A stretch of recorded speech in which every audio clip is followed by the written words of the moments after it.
for every £1 that is spent on preventative healthcare, you get £4 back in direct healthcare benefits, and you get £14 back in a kind of wider socioeconomic benefit. So it's huge. You need some contractual infrastructure, some funding to be set aside for this. Otherwise, it's kind of hollow words to say, yeah, we want to do prevention. Number one, it's probably persistence. The challenge for us, and I think for any health tech provider, is to try and turn that positive discussion and that intent into something actionable. You have to push quite hard to be heard and to kind of go beyond, that sounds really nice, pat on the head. How can we help practices to achieve those proactive care goals and do that in a way that's really time effective and also outcomes focused? We then enable practices to invite those patients seamlessly. We're able to meet patients where they are. You know, there are many patients out there who have never downloaded the NHS app in their life. When you start factoring in what we call multi-morbid patients, we're looking at what does that patient need across multiple different care areas, and actually we're able to suggest, okay, this is the right appointment for you. The average practice should be seeing around £30,000 a year of benefit in terms of time saved, in terms of the workload that you would otherwise be doing manually. I think there are probably also structural reasons. I think if you look at the way that the NHS procures software, it's not really the best structure for innovation. It kind of favours existing positions. It's a question, I think, for NHS England to consider as they move forward. How do we want to create an environment where innovation is kind of encouraged?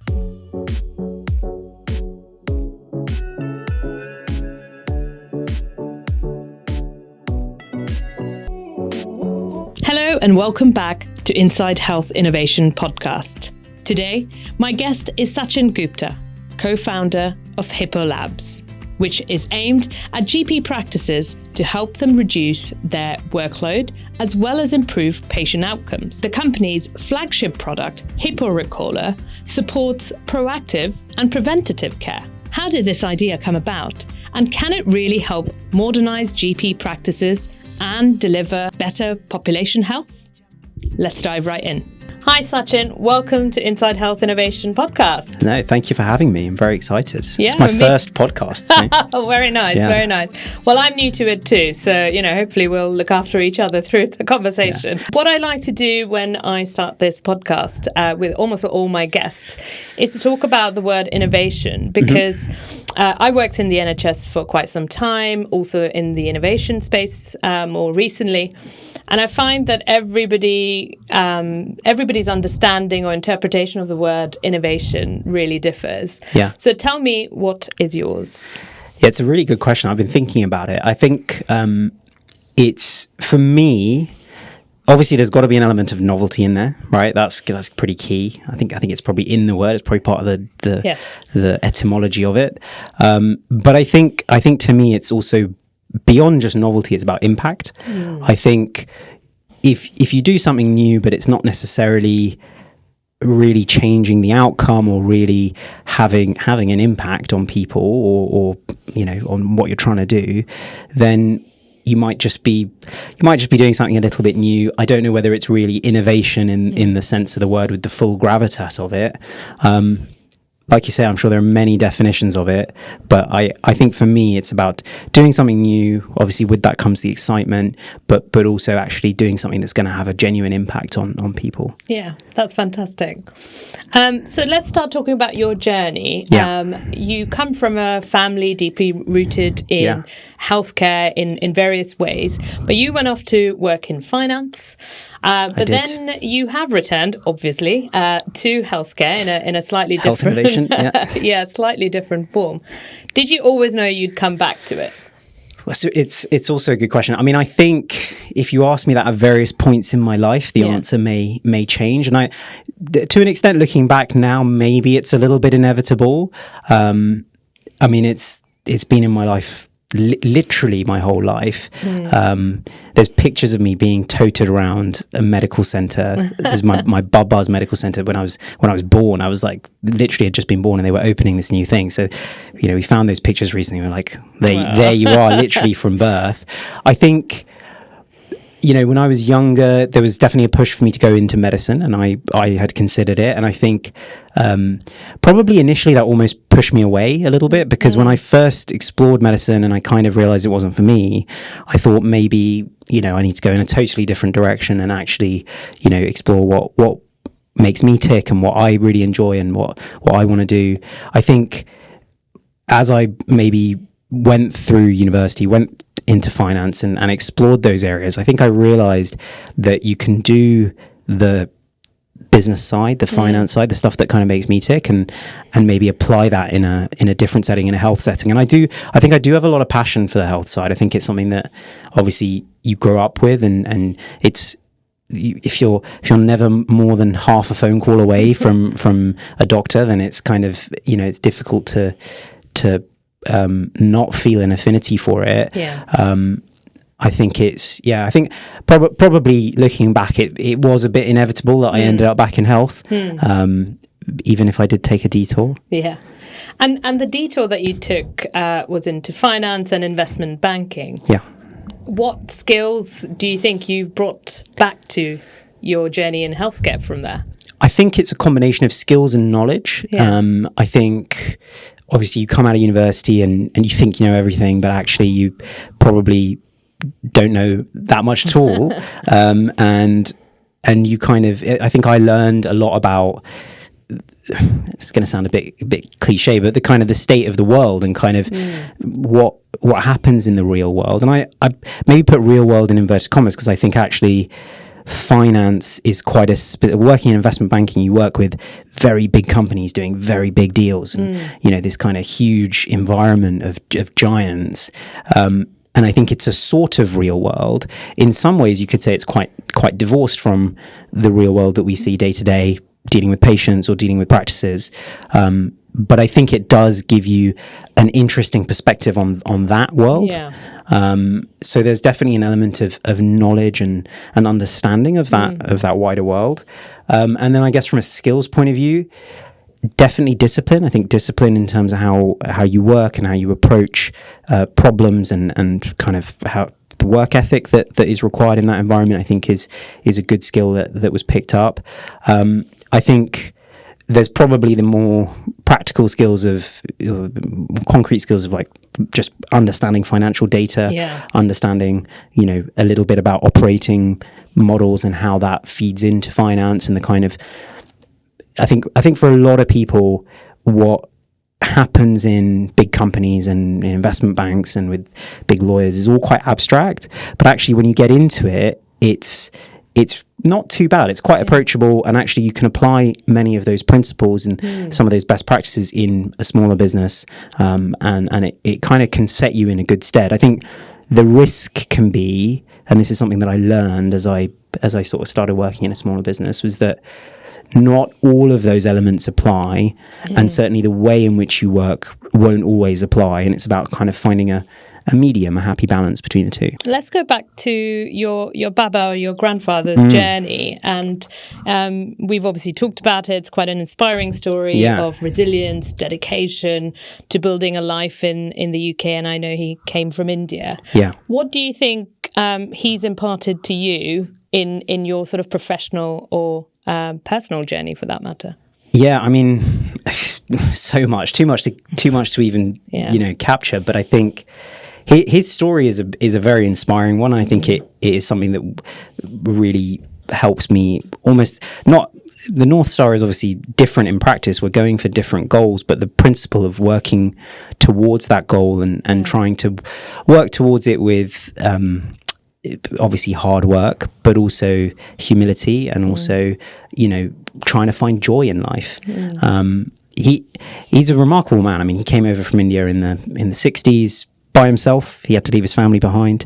He studied medicine in India, but then came here and was a GP. He ended up running his own partnership. And I mentioned the medical center earlier. And in the 90s, they rebuilt that. They had the Secretary of State came down to the opening of that medical center, where I'd just been born. And so he kind of went through this entire journey. I mean, he was the first person in his family to go to university. So he went through all of that stuff. And I think it's not an uncommon story actually for many Indian immigrants in the UK. I think that's a kind of those sorts of beats of coming over to the UK with very little, working hard, I think are common. Yeah. But I think the one thing, so he passed away sadly in December. But one thing I was certainly reflecting on looking back was that he did that with so much joy and so much poise, actually. Many people, it can be very easy to kind of take it very personally and to be quite affected by it and find it it is a very hard journey. It's quite challenging, isn't it? Yeah. But actually he was always so smiley and happy, and it kind of felt like you almost had two stories. One was this person who I knew. I mean, as a child, you don't know any of this, and I kind of knew him as this lovable teddy bear almost in my life. And then you kind of hear about all of the backstory and what he had to go through, and even his wife, my grandmother, what she had to go through. And you kind of think, how did those people end up being that person to me? And it's this kind of real inspiration. And I try and look at my life and think, okay, actually, these elements are hard, and this is the challenge I'm facing at the moment. And I might, even if I put my all into it emotionally, I'm still trying to take a step back and say, look, actually, maybe this isn't the end of the world, or maybe, we do have to enjoy ourselves in these contexts. We don't let, a bit of difficult news or a deal gone wrong lead you astray. So I think that's kind of the biggest thing, but there's probably a litany of other stuff. I mean, we are related. So it sounds like it gives you a bit of perspective, definitely, in terms of what when challenges do come forth, how to handle them, and still keep that smile on your face, I guess. I don't think I'm nearly as good as he was at that. I'm still learning, but it's definitely the thing that I've been trying to do more of. So that leads me nicely into my next question, which is about running a business, and now you're an entrepreneur, which obviously does come with lots of highs and lows, lots of challenges, and more than anything else, a lot of uncertainty. 100%. How do you handle that, and how is that different from perhaps your previous roles in other setups? Definitely highs and lows, definitely uncertainty. I agree with that. I think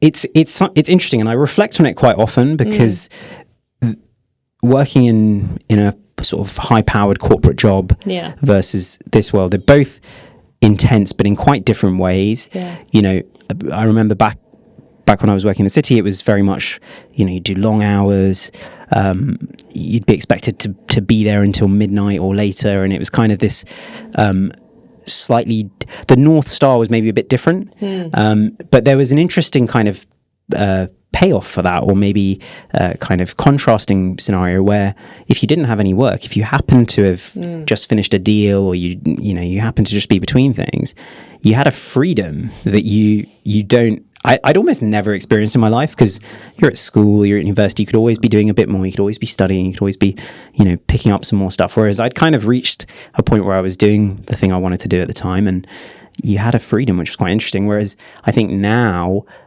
you almost don't have that. There's a constant feeling again of I could always be doing a bit more. I could always be completing another task, writing an email to someone, making a call, doing something, writing up a bit of product work. I think that's probably one of the biggest differences. Do you find that you therefore are never able to switch off? I think it's definitely harder to switch off, because there's no permission to switch off. Almost, you have to give yourself permission to switch off. And it's something that I'm trying to do more of, and trying to be. I think what I've started to realize over time, maybe this, I'm not that old, but I'm definitely older than I was when I worked in the city. And I think I've realized and recognized the value of that balance more than I did when I was younger. And I think maybe when you're younger you can go for longer and you don't feel it as much. Now I know that if I'm not getting quite enough sleep, if I'm not taking a little bit of a break, in the evenings, that doesn't necessarily mean I'll still go home and I'll still boot up the laptop at after dinner, maybe do an hour work. But the difference between that and working all the way through the day, all the way through until 2 a.m. and then getting 4 hours sleep and going at it again is quite a lot. And I think because a lot of the work I do now in a lot of ways is more complex, it's more thoughtful, it's less structured and repetitive. Actually being well rested and having that space to switch off as much as possible, it gives me the ability to do that work more effectively. Exactly. What do you enjoy most about your journey into entrepreneurship? And what do you find perhaps most challenging, other than what we've talked about? I think what I enjoy the most is probably it's sort of two sides of the same coin. One is impact. What you do has a very direct impact on the customers, the practices, or the patients that we serve. And that's quite rewarding. If you see something going well, you think, amazing, this is like something that we built, something that we did.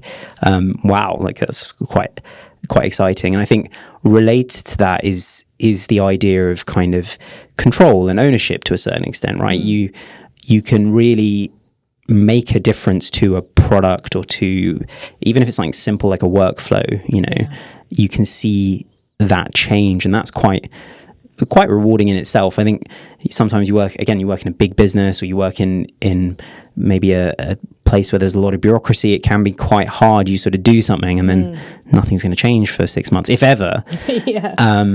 But having that kind of directness of impact on the business is quite exciting. I guess the challenges are linked to what we talked about. It's hard to switch off sometimes. You have this constant feeling of I need to do a bit more.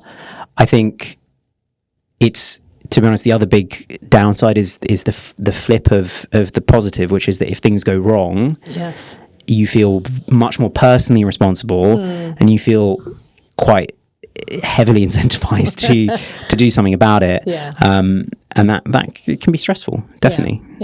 But you're right. I mean, people who work in healthcare in general, but also in health tech, or certainly the people I've come across, all of them are.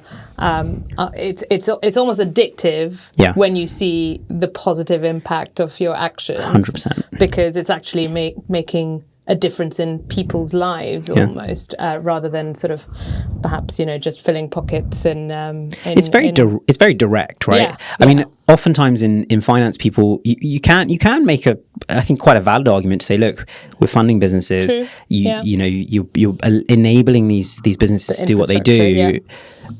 But it's quite far. It's a lot of steps, and you have to kind of contort yourself a little bit to see it.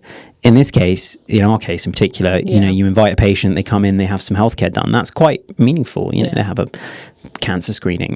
That's quite direct. Yeah, no, absolutely, and could have sort of saved their life 100% to some extent. Great. So let's get talking about Hippo Labs. Yeah, so tell me, how did you meet your co-founder Ali? And I understand it's a very kind of a chance story. So tell us a bit more about that. Yeah, 100%. It was a complete chance. So despite the fact that we have a lot of shared background, we both went to the same university. We both worked in finance. He was on the IT side, the kind of engineering side. I was more on the actual advisory side. But it was possible that we might have come across each other. And I think people might say, oh God, looking at your CV, it's obvious how you met. But in reality, it was complete chance. And so we basically, I'd been working in primary care and we were working at this group of practices and got an email one day from one of our reception team saying, look, I've had this email. It was basically a forward of an email that they'd received from someone who was looking for some work experience. And I normally would just very quickly, sorry, we can't do work experience, very busy. I think this was probably around COVID time as well, so it was probably it was even more, really sorry, we can't really do much outside of what we normally do. And there are lots of places where younger people can do work experience in healthcare. But I opened the CV just by chance, and it turns out this was not a spotty teenager, which is what I thought it might have been. It was actually someone who had quite a significant amount of experience and was seemingly not. I was trying to figure out why did they want to have work experience in healthcare, and this was Ali. And so I sort of, back in my mind, I was thinking, hang on, I've had this idea in my mind for a long time around what we could be building or how we could build better tooling for primary care, and sort of this light bulb moment of, there's an opportunity, there's a person here who's looking to be involved in healthcare, who has the skills to maybe help me bring this to life, and has fallen right into my lap completely by coincidence. And so I emailed him. I remember it being quite late. I remember it being sort of, I do sometimes still work sort of night hours. Yeah. And he responded again. He also sometimes works night hours. And I was just like, yeah, we should, I can probably do some work experience, but we should hang out. We should figure out what, we could talk about this project that I've been thinking about.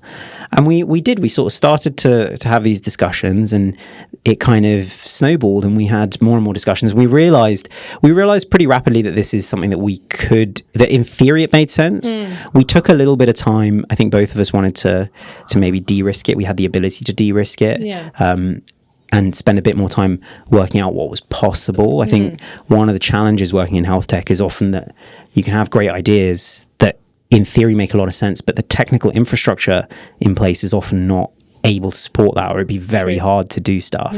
So we kind of scoped that out quite early on and found that actually the timing was right. There was the ability to do some of the things we wanted to do. Yeah. And so we kind of started to commit to it more full time, and that's how it kind of began. That's amazing. And how did Ali feel about becoming an entrepreneur as well? Because it's quite a leap, I guess, from looking from work experience to let's start a company together. Yeah. I to be honest, I've never actually asked him that, and I probably should. I think he's really taken to it well. I think similar to me, he struggled to the finance world can be quite straitjacketing in a lot of ways. It's very rigid. There's quite a clear hierarchy, and you do what you're told, you crack on with it, and there's not really much else you can do. And I think both of us have really enjoyed being in an environment where we can really make a difference and go our own way. Yeah. It's definitely different to what he used to do in the same way it is for me. But I think he enjoys it. I think so. I'll have to ask him now. I didn't. Ali, that one's for you. Yeah, exactly. We'll bring him on. And do you think you would have still started Hippo Labs had you not had that chance encounter? Oh, that's a really good question. I think probably yes, eventually. The question is, would it be the same? Certainly not. How long would it have taken? Because it's one of these things, right, where you want to do something, but sometimes there are enough barriers and things to overcome that you just sort of, it ends up on the bottom of your to-do list, right? And the opportunity kind of presented itself, and then naturally I was like, hang on, I got to have a go at this now. Yeah. So maybe it would never have happened. I like to think my best self might have made it happen, but who knows? Yeah, no, true. So tell us why you've called it Hippo Labs. Yes, a very serious and important question that I don't actually have a very serious and important answer to. It was just kind of silly. It actually predates when I met Ali, because we were thinking about how, what could we build and how could we build it. It was actually me and my sister. We were just throwing around ideas, and I was adamant I didn't want to call it Doctor something or Med, and no offense to all the entrepreneurs out there who've gone down that route, but I was like, say it like it is. There's a lot of companies that are called Doctor something Indeed. Or Med something, and I kind of thought, look, firstly, no one really knows what they do, because you could argue no one knows what we do, but there's also it's hard to build a brand identity. I think if people get confused about who you are, and it sort of sounds maybe a bit more generic. So Hippo is it's based on, it originally, I think my sister threw out the phrase Hippocratic Oath. Oh, yes. You could be more fancy about it and say we named it after the ancient Greek physician Hippocrates. I don't know if I would take so much credit as to say we... Or just... hippopotamus, which is what came to my mind, but I was like, why? Well, so it works really well, because basically we got Hippocratic, and then we thought, hang on, Hippo. Yeah. And then we thought, very cute. She designed the logo. Oh, that's we brilliant. thought, very cute little Hippo logo. And it just is kind of like a thing. And people like it. We naturally got a colour then. We've naturally got a logo. Yes. And it kind of just stuck. And we were like, yeah, that actually kind of works. Yeah, no, it's cool. And like you said, it's memorable. Yeah. It's not a sort of Google kind of thing where it's a word that we've never heard of. But it's playful and it is memorable. So 100%. you definitely won on that round. Thank you. So Hippo Labs supports primary care, as we said, and GP practices, mainly helping them focus on proactive and preventative care. Mm-hmm. So tell us all about how Hippo Labs works, or indeed your flagship product, which is Hippo Recaller. Yeah, correct. So the Hippo Recaller and I guess Hippo Labs in general comes from the experience I had working in primary care. If I kind of go back and kind of explain preventative care, proactive care, what we mean by that in our context, and I think this is a generally accepted definition, is doing a variety of bits of care, including three main buckets. So I'd say long-term condition management. So this is things like patients with diabetes getting regular checks, asthmatic patients similarly getting regular checks, getting external referrals, vaccinations. So child immunizations, shingles, seasonal flu, pneumococcal, etc. And then also cancer screenings and other sorts of screenings, right? So it could be an NHS health check, which is pretty important part of the health system now, but cervical cancer screening, all of that sort of stuff, all falls in that bucket. And that bucket of care, although it's kind of the responsibility of the system as a whole, obviously the NHS is a big place, and there's a lot of places where you can do this work. I think the bulk of the onus or frankly, the ability to do proactive care effectively sits in primary care, right? 90%, I think the figure is something around 90% of contacts in the NHS are with primary care, right? Yeah. You got 6,000 or 6,500 GP practices in the UK, and they are in an almost unprecedented position to carry out this care, to go out and look after their diabetics, to go out and make sure everyone gets their cancer screenings. Yeah. The challenge in practice is that the way that the GP contract is set up, the way that the kind of motivations and incentives are set up, is that actually you have to really create a real motivation for practices to go and do that. And that's something the government did about 10, 15 years ago with QOF, right? So QOF is Quality and Outcomes Framework. It's a massive national target scheme. For GP practices. When it was introduced, it was something like 20% of the GP budget. Right. So quite a big part of your income as a practice. It's now reduced, sadly, I would say, because it means it's less incentivizing. So it's about probably 8 to 10% of the budget, of the income for GPs. But this program, along with other similar programs, so there was a PCN version of this, there are a number of local schemes that tend to be spun up locally, but the bulk of the money and the bulk of the effort goes into QOF. This program really is there to guide and incentivize GP practices to carry out this work. And when I first started working in primary care, obviously came across this, didn't really have a huge amount of understanding of it or prior knowledge, but realized pretty quickly that actually, it's very important, not just from a financial point of view, but from an overall care point of view. If you have a patient with chronic kidney disease or with heart disease on your register, there's an obligation on you as a contract holder, as a doctor, to really look after those patients and to try and reach out and make sure that they're healthy. As well as the patients who are coming to you and saying, my tummy hurts, my head hurts, whatever it might be, you've got that kind of dual obligation. And realized pretty quickly that actually this is a very, very hard problem for practices to solve. It's a lot of patients. I think the figure is something like 40% of patients in the UK have some sort of healthcare need from a proactive perspective. Right. It's a lot of patients to be reaching out to, and the systems in primary care, sadly, the sort of tech systems are pretty old. They're pretty out of date, right? You've got main clinical suppliers who have been in place for maybe 20, 25 years and haven't really changed that much. When I was kind of tackling this problem without technology, when I was sort of looking at it and saying, okay, how can we do something better? I ended up building spreadsheet upon spreadsheet, I ended up with something like a 35 megabyte spreadsheet. That was my only tool as someone who'd worked in finance. I do think the best ideas begin in spreadsheets. Yeah, look, as certainly my product. As a proof of concept, it's not too bad. Yes. And kind of that's where Hippo comes from. Yeah. It's this idea of, okay, how can we help practices to achieve those proactive care goals, whether that's QOF or whether that's, beyond QOF, and do that in a way that's really time effective. So you're reducing workload through automation, and also outcomes focused. So really trying to make sure that we are getting as much outcome as we can for the patient, the best outcome for the patient, and therefore the practice.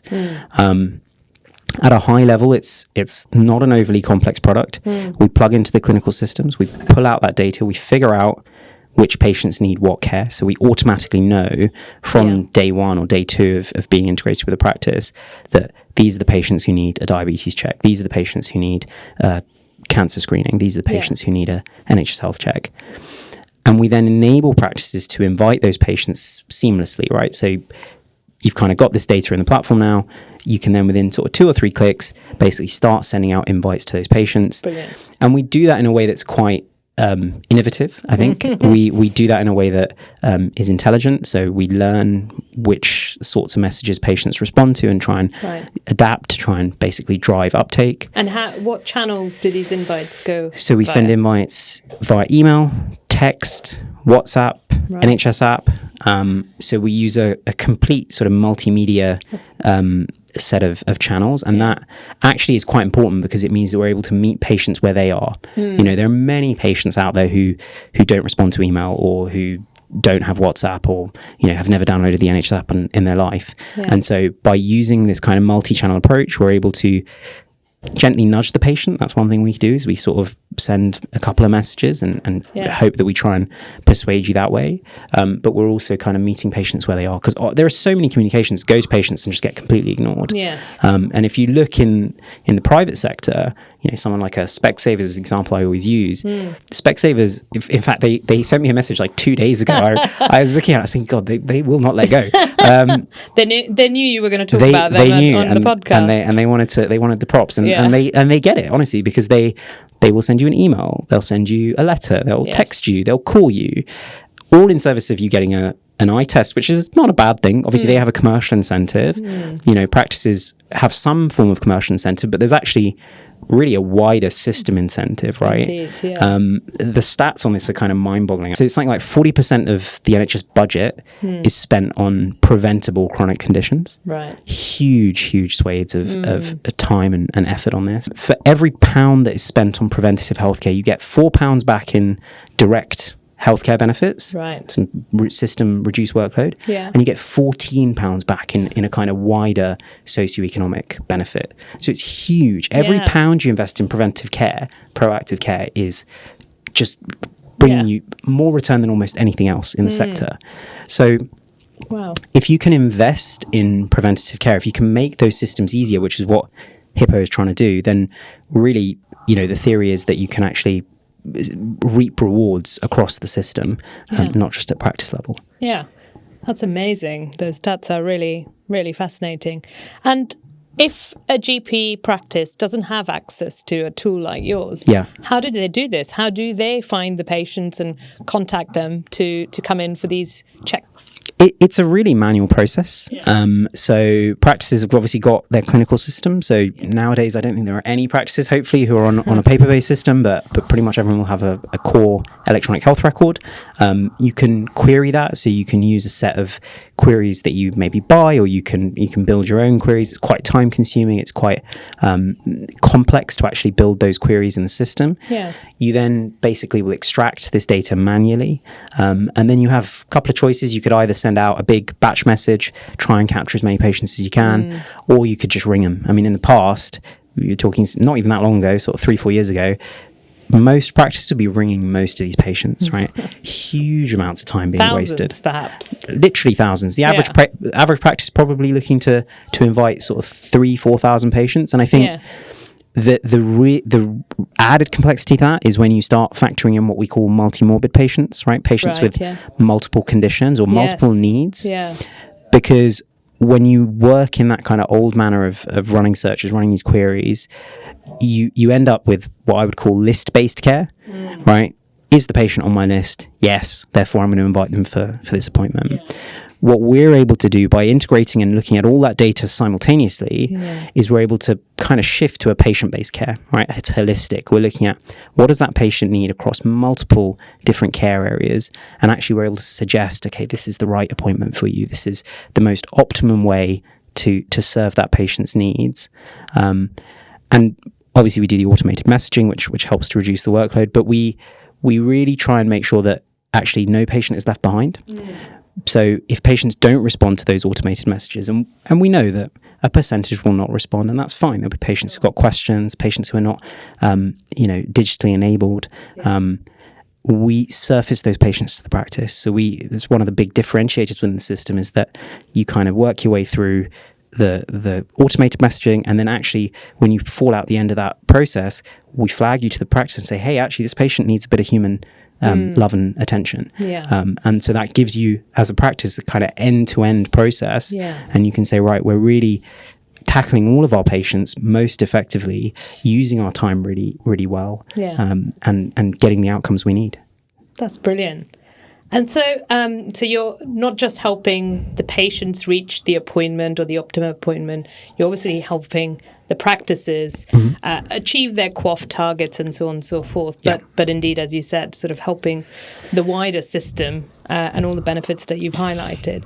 Can you share any sort of numbers or an example where Hippo Labs is being used and how those outcomes have been improved for practices or patients? Yeah, sure. So it's obviously having an impact in all of the practices we're working in, we hope. I think we know it is.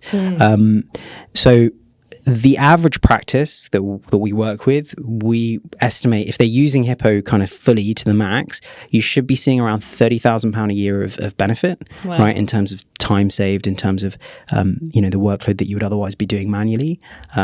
Practices redeploying staff or upskilling and doing different workloads can be really impactful. The figure that we often cite is that it's something like 2,000 hours. I think it's over 2,000 hours in a given, again, average practice are lost because of this very manual workload. Right. Yeah. And it's interesting because there's no data, there's no sort of quantitative data out there on how people feel about this work and how they enjoy it. But we obviously speak to practices every day. We speak to literally hundreds of practices, and the figure we got was something like 90 to 95% of the practices we talk to hate these processes. And hate is a very strong word. Yeah. But I think it's genuinely appropriate in this case because it's such a manual and just horrendous thing. I mean, many practices right now, we're in January, this is peak QOF time because the end of the financial year is 31st March. Yeah. So there a lot of practices will be rushing around trying to do their QOF, and it is so boring, it's so hard, and actually the automation there is able to take all that workload away.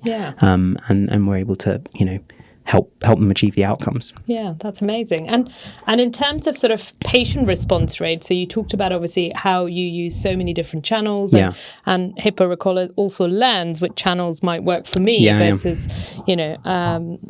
someone else. Have you seen any kind of response rate difference, kind of like a before and after? Yeah, 100%. I mean, so we've got a number of different layers of that intelligence. So it's the learning. There's also kind of translational elements to it. So if you've got a different language of choice, your first language may not be English, you may not speak English at all, we translate that. We also make sure that we're matching invites to capacity, all this sort of stuff to try and drive that uptake. Overall, we see, I mean, it varies from cohort to cohort. I mean, if you're looking at something that patients are not so keen on, like a cervical smear, you might be looking at a lower level. But the average we tend to see is about 40 to 60% uptake from these messages, right? Wow. So across a campaign, across these messages, patients are going to be picking them up pretty well. The before on that is probably something more like 15 to 20%. Wow. So if you look at a traditional batch messaging campaign, quite generic, obviously only one message, one medium, you're seeing the uptake rate is very low. Yeah. Funnily enough, we actually often see the uptake on, for example, a second message is higher than on the first because I'm one of those people, Right. second message person. Exactly. Yeah. I mean, I think a lot of people are. Yeah. You see the first one, you think, if it's urgent, they'll contact me again. Yeah. And when you do get that, and our system is kind of persistent like that, you know, it actually does spur the action, and that's huge for us because it means that you're taking those patients off that manual workload list for the practice, and you're able to then take the time that you were otherwise spending talking to all these patients, calling all these patients, and actually focus it on the patients who need it the most. Yeah. So Sachin, lately the government has been spending a lot of airtime talking about prevention. However, I find that in the networks that I speak to, entrepreneurs especially who are working in the space of prevention, often find it hard to make a sale in that space because perhaps the funding model is not quite clear as to where this prevention is being funded from. And I appreciate, obviously, Hippo Labs sells mostly to primary care GP practices, which perhaps run their own sort of financial models, etc.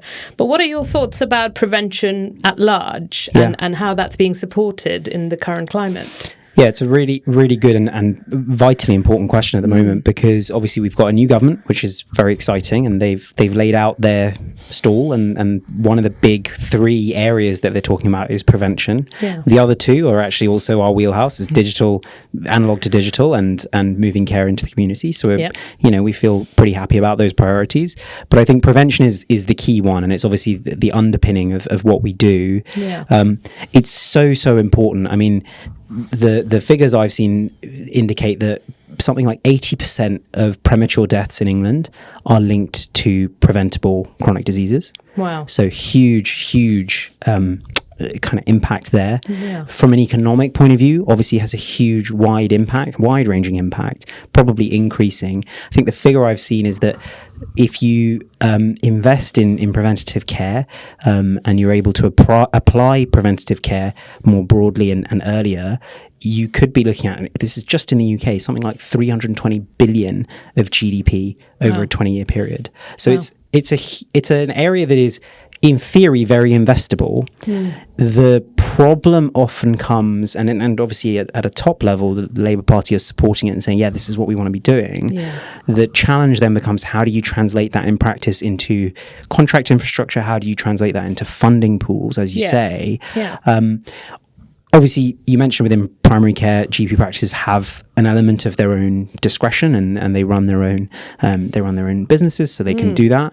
QOF is a big part of that at the moment. You know, having a specific funding pool for proactive care has helped to drive that work. If you look at Scotland, is a great example, where they obviously have a different set of rules and different sort of way of doing things. QOF was actually basically killed about 3 years ago. Right. And there's some really interesting data that shows that pretty much immediately after QOF was repealed and removed, the quality of that preventative care dropped. You know, you were finding that the practices had not so much incentive, obviously, to invite those patients in.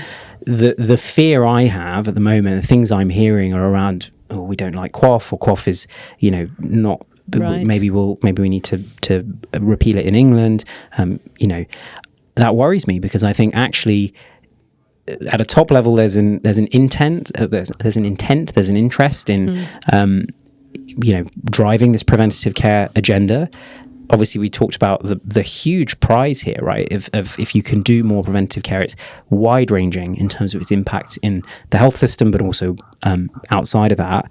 And I think if you don't have that contract infrastructure and that funding structure, you won't actually see any change. Yes. We're here trying to provide the tooling so that from a practice point of view, it's easy, right? It's something that you can do without any effort at all, or with minimal effort, right? But if there's no incentive at all, and there's no contractual obligation or no targets to hit, as much as everyone hates a target, it's probably quite controversial. I'm saying, we should be keeping QOF, or we should be keeping something like QOF. Yeah.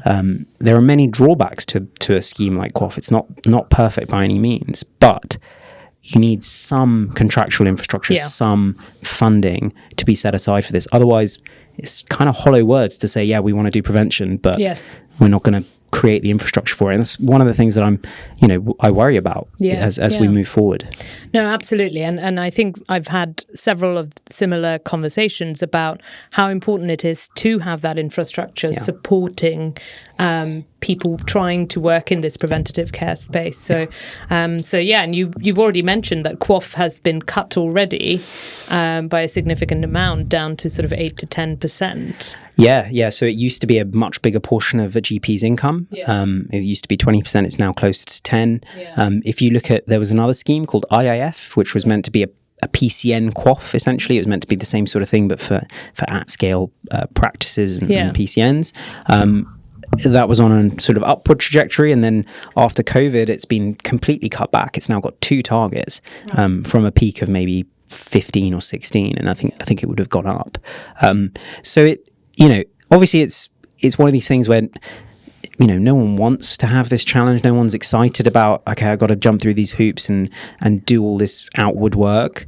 But the reality is that as a system, I don't think we can afford not to do the prevention. I think we have to go after it. We have to incentivize it. We have to create the contractual structures for it. Otherwise, it's really not going to happen. Yeah, no, absolutely. Well, we hope West Streeting is listening. There you go. So tell us what reaction have you had when you've gone to GP practices and indeed wider primary care structures, talking about what Hippo can add to their bottom line, but indeed the lives of their patients? Really positive. We were actually pretty not necessarily pleasantly surprised, but we were really happy that actually people responded positively. We kind of first started showing it to people in a sort of wider sense maybe about a year ago, a bit over a year ago, and we went to one of these conferences and we set out our stall and we said, okay, here's what we do, and there's this nervousness the day before and the morning of, and you think, God, is anyone going to show up? There's a 10-minute period which I've now learned is not actually, it's just because people are filtering through the floor, but the show is open and no one's walking around, and you're sort of standing there going like, what's going, it's all calm before the storm, what's happening here? Maybe no one's interested, maybe it's me. But actually the response we had was overwhelmingly positive. Wow. And it was quite validating because obviously we'd worked on this problem for a while. We'd spoken to practices, we'd worked with practices, we'd got it up and running, but to speak to a wide array of stakeholders, practices, federations, ICBs, PCNs, any acronym you can think of, we spoke to, and they were pretty much overwhelmingly positive.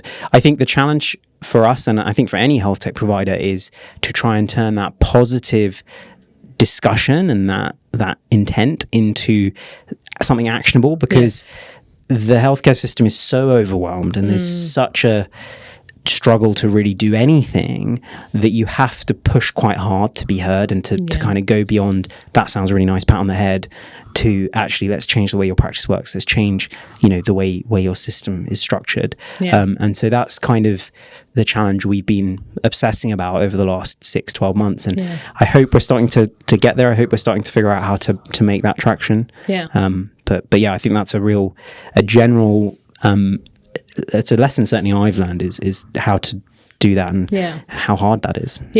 And what do you find works for you to take those potential customers from a positive response, this is really lovely and nice, to, well, let's actually do this thing, let's take that action? I think number one, and potential customers, close your ears, but I think it's probably persistence is number one. I think everyone is so busy and everyone has got so much going on. It's hard to even think about something new unless it's kind of constantly in your eye line a little bit. So there is an element of persistence that is unfortunately required, as much as I would rather not have to hassle people. I think it's also about making the case really compelling but also quite simple as well, right? It's quite easy to throw innumerate graphs and figures and whatever at people, but it doesn't tell a very compelling story. And I think actually if you can come up with a few key ideas, figures, stories that capture people's imagination and get them really to understand and realize how important and how potentially game changing this can be for them, then that I think can help to really tip the balance. I think those are probably the two main things. I think there's a large element of luck. There's a large element of, timing, and you could probably get the same practice 6 months later and find that actually have a completely different conversation than 6 months before. So Sachin, you've also been on the Digital London Accelerator program for Hippo Labs.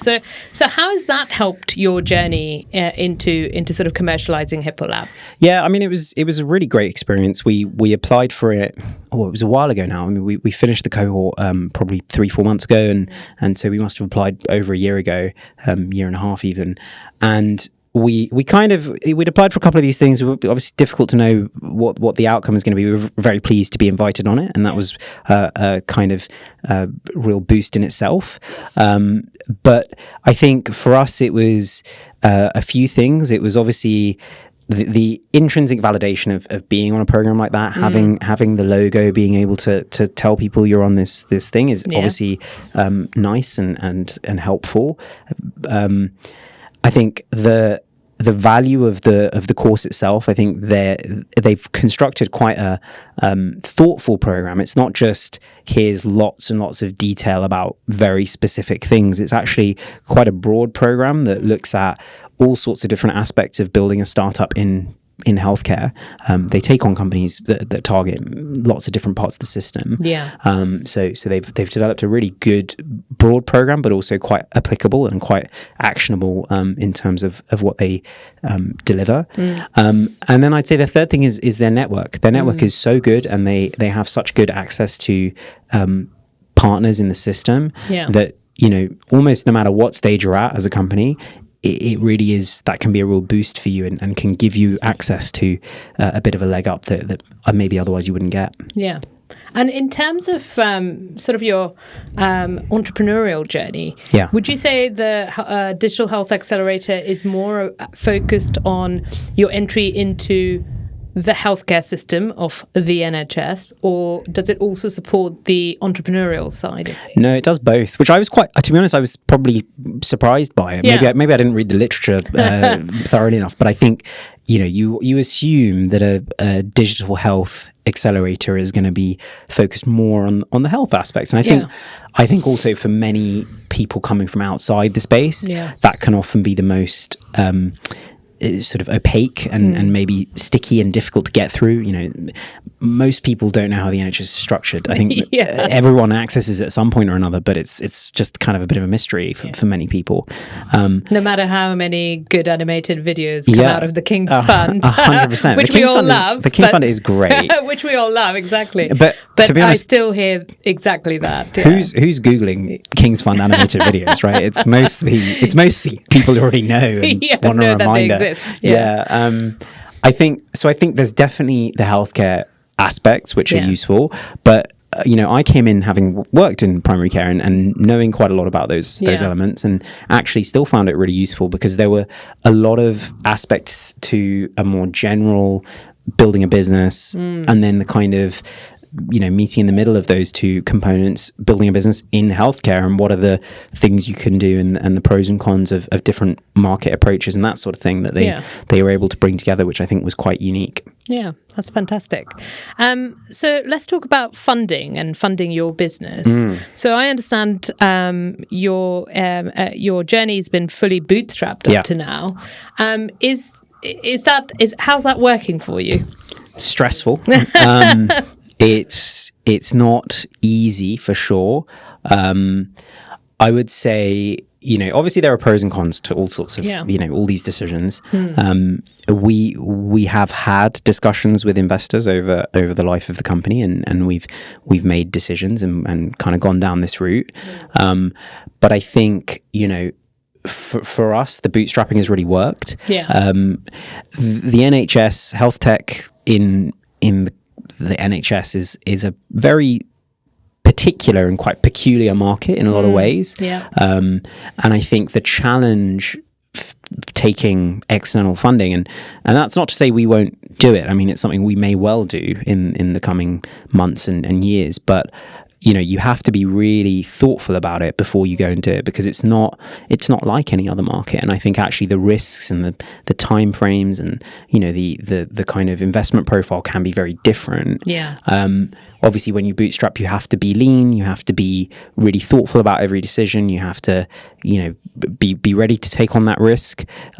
So you've got the pros and cons of both. But obviously, we've gone down this route, and I think it's worked for us for now. But yeah, it's definitely. It's all. I think more and more, it's important to think about these decisions quite thoroughly before you really commit to a route. And do you see yourself approaching a point in your journey where you will seek external funding more specifically? I think we are definitely approaching that point, because there comes a point where if you feel you have the right opportunity and you feel you have the right product and you feel that actually this is something that could really have an impact, you might get there eventually by bootstrapping. And I don't know what our journey will hold for us in the future, but everything is possible. I think the right funding from the right partners can really help boost that and can help you kind of almost shortcut that journey a little bit and really make a bigger impact in a shorter time frame, right? So for us, that is something that we are considering. We want to make sure that if we do that, we're going to the market with a really compelling story, and that we know that we're able to have those conversations or have the right conversations with the right people. But definitely something that we're considering. In the space that you're in, which is mainly primary care, is there a lot of competition for the type of work you're doing, mainly around sort of automation and things like that? And if there is, why should these GP practices choose you over others? Very, very good question. So the wider kind of primary care tech market, NHS primary care tech, very niche almost, is surprisingly burgeoning. It's surprisingly frothy as a market. There's a lot going on. There's a lot of interesting participants. I mean, if you go back 5 years, 5-6 years when I started working in primary care, you had Accurex, you had a couple of smaller companies out there who were trying to do things. eConsult was around, a really good company, but really it was the kind of the legacy health record systems, EMIS and System 1, and then not really much else. I think the last 5 years a lot has changed, and I think you've got a marketplace, you've got different providers doing different things, you've got a lot of innovation happening, which is amazing. It's actually really amazing to see. And one aspect of me looks at competition and goes, oh my god, all these people out there to compete with. But the other aspect, there's an element of validation to it, right? You think actually, if everyone is looking for the same prize or identifying similar or identifying opportunities and seeking the same sort of customers, then actually there really is a market here, and clearly it's possible to build a business and to innovate in this sector. So I think there are definitely people out there doing a variety of things. I think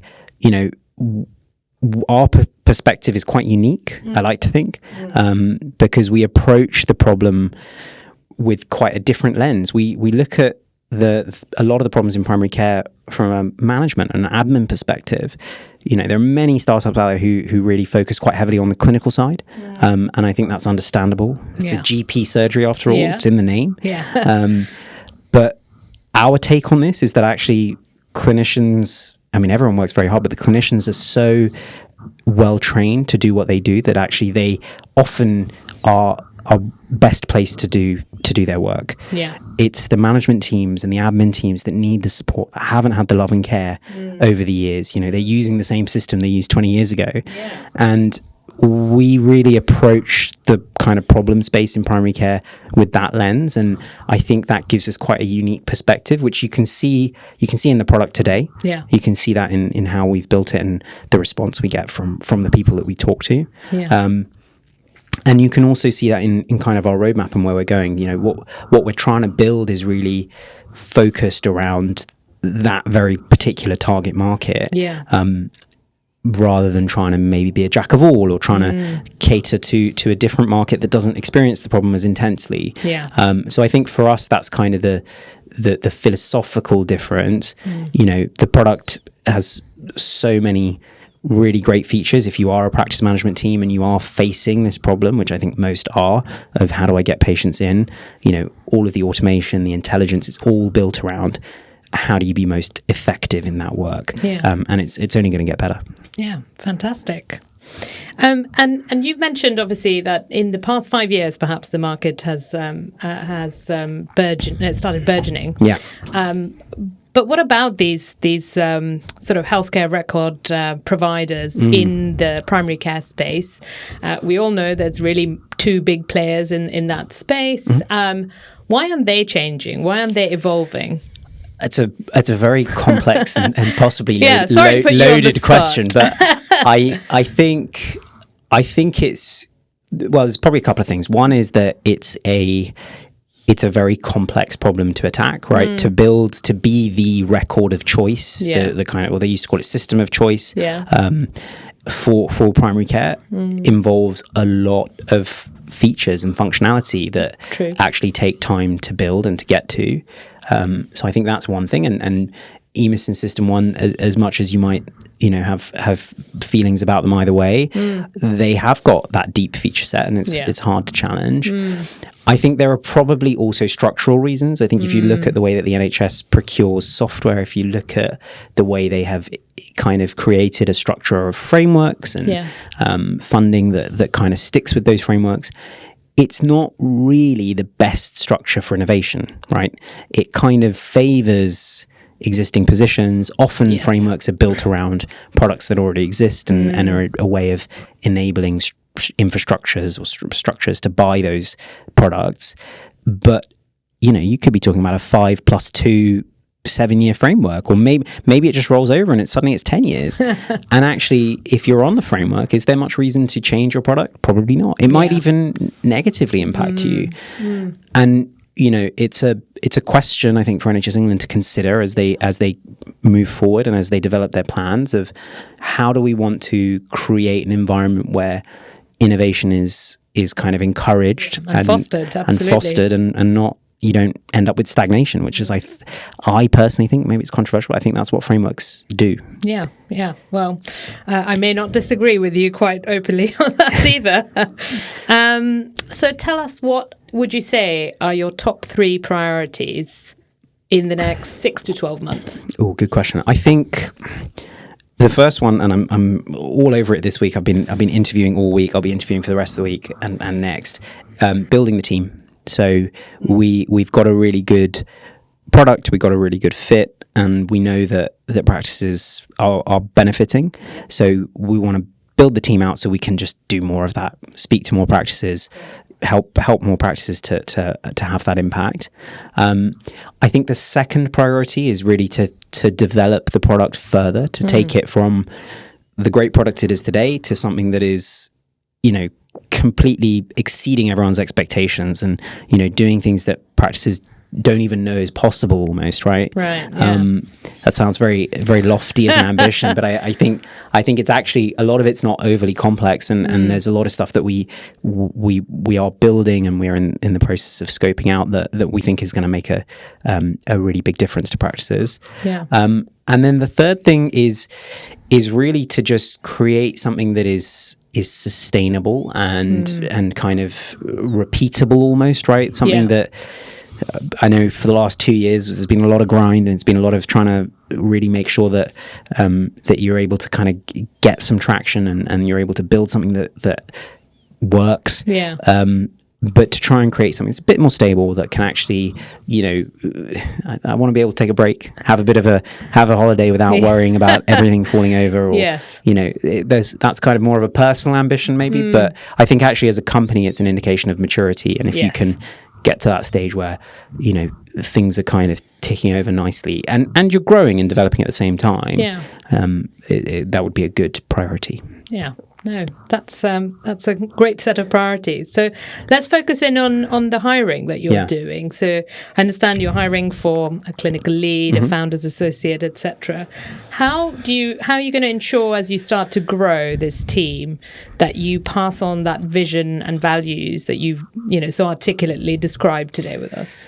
Yeah, I think that's one of the hardest problems as you run a company and grow it and bring more and more people into the fold is how do you keep that same culture and those values and visions? I think it's probably a couple of things. It's probably the hiring process itself and how you select candidates. I think we're definitely of the view, and I think we've become increasingly bullish on this view, which is that we want people who want to be with us, rather than trying to drag people with us or people who are kind of, okay, it's nice, I'm here, it's a job, fine. But we really love what we do, and I think we want people who also love it. It's a big ask, and I'm not. I'm cognizant of the fact that it's a big ask, and I'm certainly not going back to my finance days and saying I want everyone working 100-hour weeks and blah, blah, blah. I know that that's not sustainable. It's not the right way to do it, and it just won't work for anyone in the long term. But I do want people who share the interest and the passion. Yeah, I think that's number one. If you don't have that, you're fighting a very uphill battle. And then I think the second main way of doing that, of retaining that culture is just leading by example and trying to make sure that, the way we conduct ourselves as a company, the way we drive forward is evident in everything we do. And it will become very obvious if someone doesn't fit into that, or if someone finds that it's not for them, and they might say, look, actually, I'm gonna move on or go elsewhere. So I think it's kind of both bringing people in and also holding them when they're with you. Yeah, no, great. And let's talk about another one of the priorities you've just talked about, which is obviously sort of focusing on the product becoming sustainable, but also exceeding expectations, as it were. So, if you were to fast forward 5 years or even 10 years, where do you see your product? What is it? What's it trying to do? Is it super AI charged?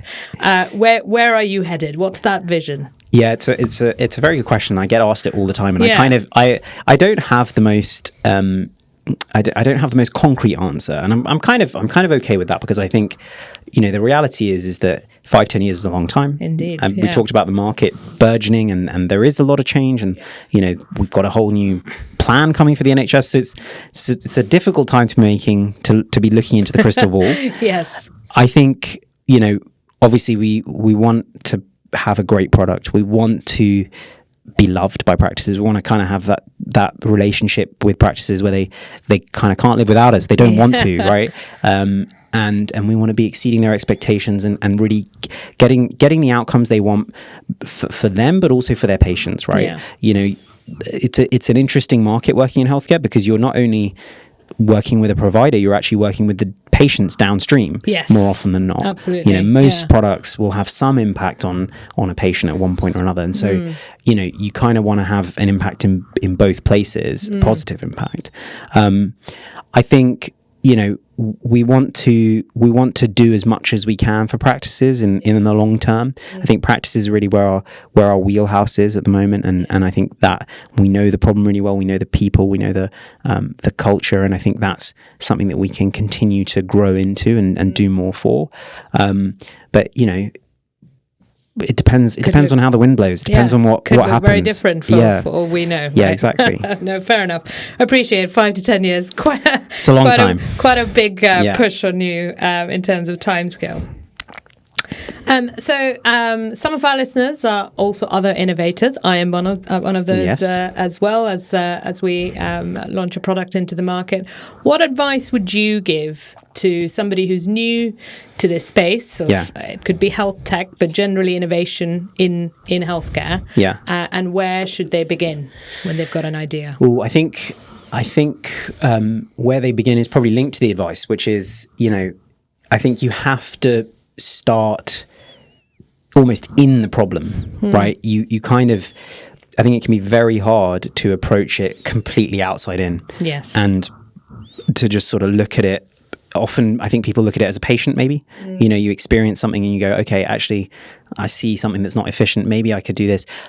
I understand where that comes from, and I think that is a valid initial starting point, but I think you need to very quickly get inside the problem, because often things are not inside exactly the system almost. yeah, exactly. You've got to be in the system, you've got to be in the practice or in the hospital or in the, in the mental health trust, whatever it might be, because often things are not what they appear. Yes. Or systems work the way they do for a certain reason. That doesn't mean the system is right. It doesn't mean that the problem can't be solved, but it can mean that your approach changes. Yes. So I think that's really important. It's hard because actually, how do you get there? Yeah. The system is quite impenetrable in many ways. That's where things like Digital Health London, I think, can be beneficial. Absolutely. And they've got an incubator program, I know, that can help that. And it's just they've got programs that are like that.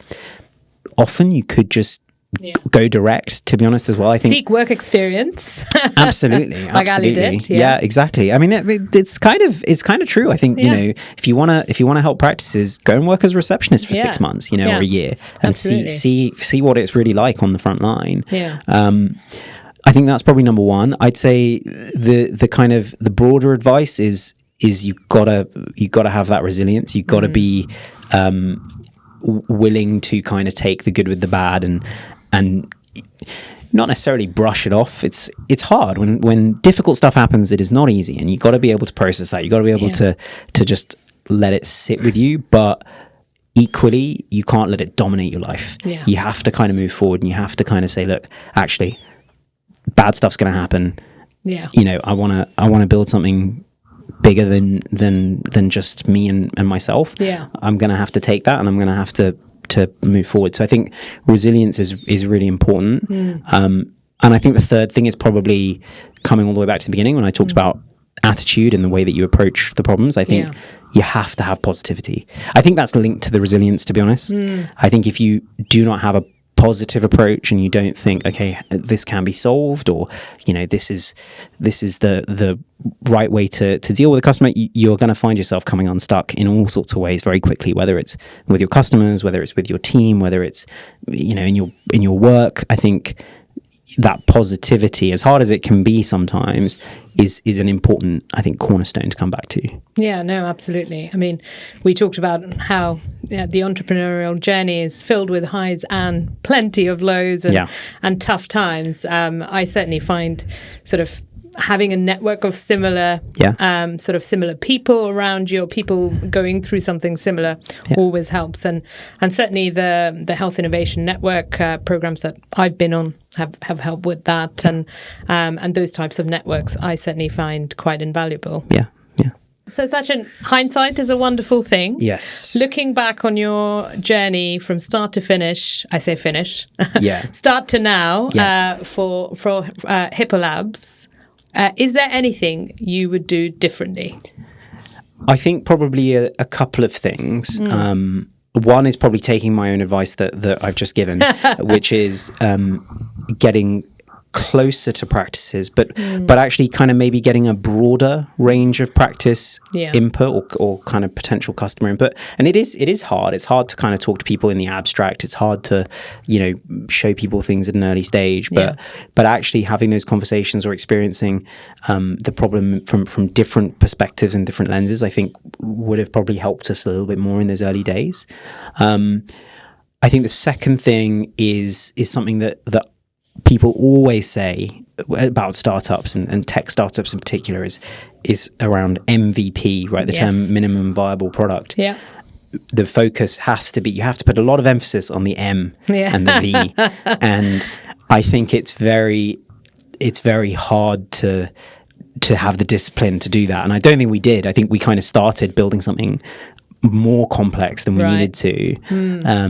And that, I don't necessarily regret it massively. I think it was a lot of learning, and we've still got some really interesting stuff in the product because of that.